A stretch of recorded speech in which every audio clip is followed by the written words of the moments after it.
లగచర్ల ఘటనలో అరెస్ట్ అయి సంగారెడ్డి జైల్లో ఉన్న వారిని బీజేపీ నేతలు పరామర్శించగా ఘటనను బాధిత కుటుంబాలు ఎన్హెచ్ఆర్సీ దృష్టికి తీసుకెళ్లాయి. మరోవైపు జాతీయ ఎస్టీ కమిషన్ను కాంగ్రెస్ నేతలు కలిశారు. లగచర్ల ఘటనకు సంబంధించిన మరిన్ని వివరాలు ఇప్పుడు చూద్దాం.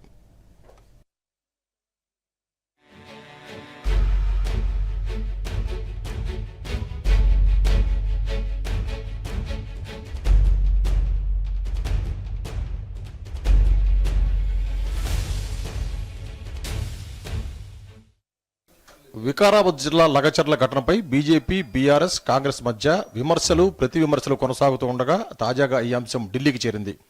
ఎస్సీ ఎస్టీ కమిషన్, జాతీయ మానవ హక్కుల కమిషన్, జాతీయ మహిళా కమిషన్కు బాధిత కుటుంబాలు ఫిర్యాదు చేశాయి. బీఆర్ఎస్ నేతలు సత్యవతి రాథోడ్, మాలోతు కవిత వెంటరాగా బాధిత కుటుంబాలు కమిషన్ను కలిశారు. లగచర్ల వ్యవహారంలో తమకు న్యాయం చేయాలని కమిషన్ చైర్పర్సన్కు వినతి పత్రం సమర్పించారు. అనంతరం మీడియాతో మాట్లాడుతూ ఫార్మా కంపెనీకి తమ భూములు ఇచ్చేది లేదని, ఇదే విషయమై తాము 9 నెలలుగా ధర్నాలు చేస్తున్నామని బాధిత కుటుంబాలు తెలిపాయి. 9 నెలలు పోరాడి వికారాబాద్ ధర్నా చేసినాం, అన్ని జాగాల ధర్నా చేసినాం. నిన్న మొన్నటి నుంచి కలెక్టర్ కొట్టింది అని అర్ధరాత్రి ఒకరు కొట్టాం. రాత్రి వచ్చి లైట్ బంద్ చేసి, కరెంట్ బంద్ చేసి, 500 పోలీసు వాళ్ళు వచ్చి ఆడేళ్ళని చూడకుండా, మగోళ్ళని చూడకుండా, పిల్లలను చూడకుండా, చిన్నపిల్లని చూడకుండా, పెద్ద పిల్లని చూడకుండా అందరికి వేసుకొని డిసెంబర్లో వేసుకొని అందరికి జైలుకి వేసి ఉన్నోళ్ళు కొద్దిలు అందరు రాజ్యం పట్టి గుట్టల పోటీ, చెట్ల పోటీ ఉండరు. ఆడోళ్ళ కానీ మా దండా పూरा खाली ఉండేది, ఒక్క మనిషి లేదు. रात को आके हमारा बच्चा लोग को 1 बजे रात को आके सब लेके गया. हमारा बच्चा लोग को बहुत मारा है, लेके जाके जेल शिक्षा कर दिया है. हम लोग को बच्चा लोग को नहीं छोड़ रहे. हम लोग सारे गांव वाला बाहर भाग गया है, कोई गांव वाला घर में नहीं है. हम लोग लेडीज लोग सब गांव में बाहर जंगल में सो रहा है. किसी को कुछ सांप काटेगा, कुछ सुआ काटेगा, कुछ कीड़ा काटेगा, उसका जवाबदारी कोई नहीं है. సీఎం సొంత నియోజకవర్గంలో గిరిజనులపై అఘాయిత్యాలకు పాల్పడ్డారని బీఆర్ఎస్ ఎమ్మెల్సీ సత్యవతి రాథోడ్ ఆరోపించారు. 51 మంది రైతులపై అక్రమ కేసులు పెట్టారన్నారు.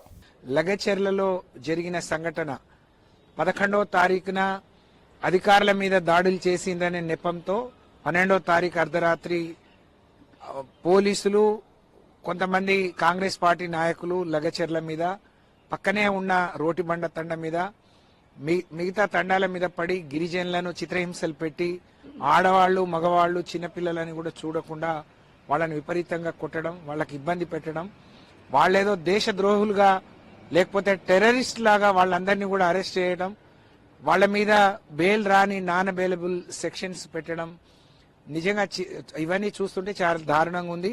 ఇవాళ ఆ తండాలు, ఆ గ్రామాలన్నీ కూడా శ్మశానాన్ని తలపించే విధంగా ఉన్నాయి. అందరు పారిపోయిండ్రు, అందరు వెళ్లిపోయిండ్రు, కొంతమంది జైల్లో ఉన్నారు. వాళ్ళ ఆడవాళ్లు, తల్లులు కావచ్చు, భార్యలు కావచ్చు, వాళ్ళందరూ కూడా హైదరాబాద్ లో ఉంటే, అక్కడ ఉంటే మాకు న్యాయం జరగదు, మరి మా భూములు వదిలిపెట్టేటట్లు లేరు అని చెప్పి వాళ్ళు ఢిల్లీ వరకు వచ్చారు. మేము విశ్వసిస్తున్నాం, తప్పకుండా ఇవాళ మేము కలిసిన కమిషన్ మొత్తం కూడా తప్పకుండా వాళ్ళకు అండగా ఉంటుందని ఆశిస్తా ఉన్నాం. మరోవైపు సంగారెడ్డి జైల్లో ఉన్న లగచర్ల ఘటనలో అరెస్ట్ అయిన వారిని బీజేపీ ఎంపీ డీకే అరుణ, ఈటెల రాజేందర్ పరామర్శించారు. వారికి అండగా ఉంటామని భరోసా ఇచ్చారు. అనంతరం జైలు బయట మీడియాతో ఎంపీ డీకే అరుణ మాట్లాడుతూ ఓట్లేసి గెలిపించిన ప్రజల కంటే ఫార్మా కంపెనీపై సీఎంకు ఎందుకంత ప్రేమను ప్రశ్నించారు. బలవంతంగా భూములు లాక్కుంటామని అధికారులు చెప్పడంతో రైతులు ఆగ్రహానికి గురయ్యారన్నారు. రైతులెవరూ సుముఖంగా లేరని తెలిసినప్పటికీ భూములు ఇవ్వడానికి వాళ్ళెవరూ ముందుకు రావడం లేదు. బలవంతంగానైనా మేము భూములు తీసుకుంటామని అది వరకే అనేక సార్లు అక్కడ ఉన్నటువంటి అధికారులు వాళ్ళ మీద ఒత్తిడి తెచ్చే నేపథ్యంగా ఇక్కడ ఉన్నటువంటి శాసనసభ్యుడు, రాష్ట్ర ముఖ్యమంత్రి గారి కుటుంబ సభ్యులు, వారి సోదరుడు అనేక సార్లు వాళ్ళ మీద భయపెట్టించినట్లు, ఎట్టి పరిస్థితిలో భూములు ఇచ్చి తీరాల్సిందే అనేటటువంటి విధంగా వాళ్ళు వివరించినటువంటి తీరుపై ఆందోళన చెందినటువంటి రైతులు అక్కడ ఆగ్రహానికి లోనటువంటి సందర్భంగా జరిగిన సంఘటన అది. మరి ఆ రోజు రాత్రి మరి పోలీసులు పెద్ద ఎత్తున గ్రామంలో పడి ఇండ్లకు దూరి కొట్టి లాఠీ చార్జ్ చేసి అటు డైరెక్ట్ గా ఇండ్లకు వచ్చిండ్రు. వచ్చి మమ్మల్ని వ్యాన్లలో ఎక్కించుకొని తీసుకొచ్చిండ్రు. ఇక్కడ కూడా పోలీస్ స్టేషన్ లో తీవ్రంగా మమ్మల్ని కొట్టినటువంటి బాధను ఈరోజు జైల్లో ఉన్నటువంటి రైతులు వ్యక్తం చేస్తా ఉన్నారు. లగచర్ల ఘటనను కాంగ్రెస్ పార్టీ స్కెచ్ వేసి చేయించిన ఘటన అని బీజేపీ ఎంపీ ఈటెల రాజేందర్ ఆరోపించారు. కాంగ్రెస్ వారే ఈ ఘటనకు స్కెచ్ వేసుకుని ఈ దాడులు చేయించారని విమర్శించారు. మరోవైపు లగచర్లలో జాతీయ ఎస్టీ కమిషన్ సభ్యుడు హుస్సేన్ నాయక్ పర్యటించారు. స్థానికులు, రైతులతో మాట్లాడిన ఎస్సీ కమిషన్ సభ్యుడు దాడి చేసిన వారిపై మాత్రమే చర్యలు తీసుకోవాలన్నారు. ఈ నేపథ్యంలోనే లగచర్ల ఘటనపై ప్రభుత్వ whip Dornakal MLA doctor Ramachandra Naik జాతీయ ఎస్టీ కమిషన్ సభ్యుడు జాటోతు హుస్సేన్ నాయక్ కు వినతిపత్రం సమర్పించారు. MLA Ramachandra Naik, MP Balaram Naik, MLA Balu Naik తదితరులు కలిసి వివరాలు అందజేశారు. అనంతరం మీడియాతో మాట్లాడారు. ఎంపీ బలరాం నాయక్ అరెస్ట్ అయి జైల్లో ఉన్న 7గురికి భూములు లేవన్నారు. ఎవరికి ఇబ్బంది లేకుండా ప్రభుత్వం భూసేకరణ జరుపుతోందన్నారు. దీని వెనక టీఆర్ఎస్ పార్టీ వాళ్ళు ఉండి చేస్తున్న ఇది అరాచకం. కాబట్టి అది అక్కడ ట్రైబల్ భూములు మొత్తం తీసుకున్నది ఎంతంటే 200 చిల్లర ఎకరాలే ఉంది.